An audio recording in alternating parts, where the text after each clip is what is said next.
السلام علیکم ورحمۃ اللہ وبرکاتہ۔ زیارات کے سلسلے میں آج ہم بیر غرض پہ کھڑے ہیں، اور یہ وہ والا کنواں ہے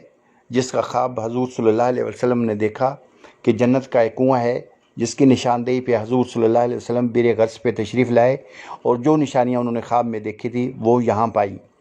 اور اس کے بعد پھر حضور صلی اللہ علیہ وسلم اکثر و بیشتر یہاں اس کنویں پہ آتے، یہاں اس کا پانی پیتے، غسل فرماتے اور وضو فرماتے۔ اور اس کنویں سے محبت کا آپ یہ اندازہ لگائیے کہ حضور صلی اللہ علیہ وآلہ وسلم نے اپنی وصیت میں یہ فرمایا کہ مجھے آخری غسل جو ہے وہ بھی اسی کنویں کے پانی سے دیا جائے، جو کہ آپ کو حضرت علی رضی اللہ تعالیٰ عنہ نے آخری غسل جو دیا وہ اسی کنویں کے پانی سے دیا۔